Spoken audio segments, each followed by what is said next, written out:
To start a game of Pen Wargame, you're going to start off choosing your battle size and your battle objectives. Battle size will determine how many army points you're working with. This will hugely influence the number of models you have on the table and the power of those models, which will also influence the game length. If you only have a couple guys, it's only going to be a 15, maybe 40-minute game. But if you're doing like a 4,000 point army where you have the whole table filled up, then you're looking at a much bigger experience.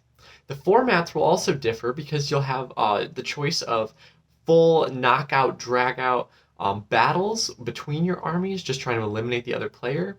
Or you could have more nuanced strategic games where you're trying to outmaneuver each other, or more narrative games where you're setting up in different roles fighting over different objectives. But all of this starts with your battle size and your battle format. Duels are the smallest formats in Pen. They're only 100 points, which is most often going to be a single character model or maybe a squad. The battle map is only 11 inches by 17 inches, which is two 8.5 by 11 pages put together. This makes playing super easy because even if you only have one Lego minifigure or one wargaming model and you have 2 pages of printer paper, you can go ahead and play in this format. The length is only like 10 to 20 minutes because the turns go really quickly, and once your character dies, it's game over. Encounters are a little bit longer. These are more of your skirmishes. Still only 11 by 17 battle map, but you're working with 350 points, which is enough to field 3, maybe 4 relatively good sized units, or just a couple really high powered characters for more of one of those kill team style gameplays. For these, you can expect to spend about 45 minutes to an hour playing, because you won't necessarily be only eliminating your opponent, but elimination and survival will definitely be an aspect of gameplay that you need to consider. Clashes are much more what you imagine as a sprawling wargaming experience. At 1,500 points and a 36-inch by 48-inch battle map, you're going to be working with a lot more pieces on the table, and there's going to be a little bit more to keep track of. This is still going to be really manageable though, because remember, Penn's rules only boil down to about 8 pages. So as long as you know your army and you've planned ahead for their abilities, this is going to be a super smooth first experience in full-scale wargaming. You can expect to spend about an hour and a half to 2 hours though, just because both players are going to have to be activating all of those units, and there's going to be a little bit more strategic consideration of how the abilities interact with each other. Wars are by far the largest format that Pen offers, at 3,000 points and 48 by 60-inch battle maps.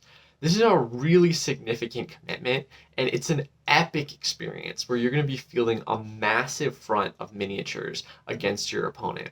You can think of these more as almost the Warhammer Apocalypse style battles, but again, Pen gives you a lot of flexibility on whether you spend your points on a lot of weaker units or a couple stronger units. So just because there's a lot of points involved doesn't necessarily mean that you're going to have a ton of miniatures on the table.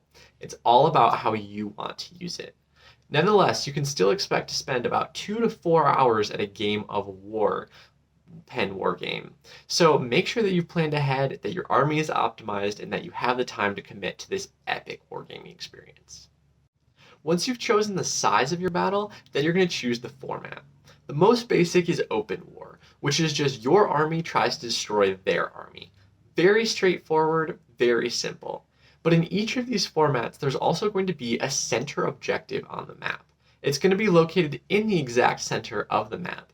And whichever player controls that by having the most miniatures within a certain inch radius is going to gain a certain number of extra army points that they can use to field new miniatures during each round of the battle.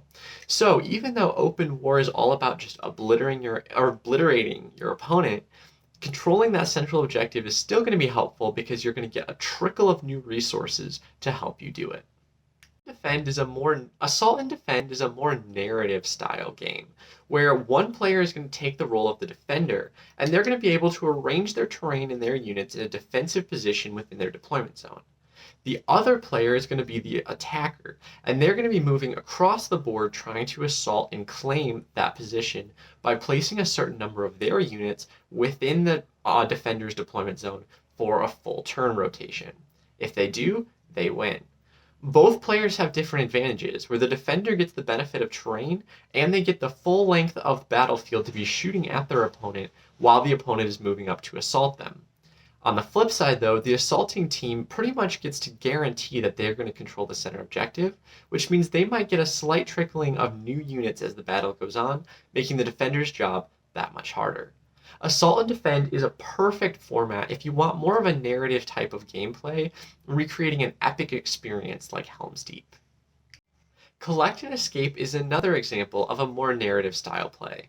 In this one, a token is placed on the center objective, and players compete to grab that token and bring it back to their deployment zone. The first player to do so wins.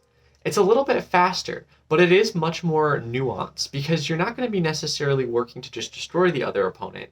You want a balance of nimble units and powerful units that can grab that token, hold onto it, or wrestle it from your opponent.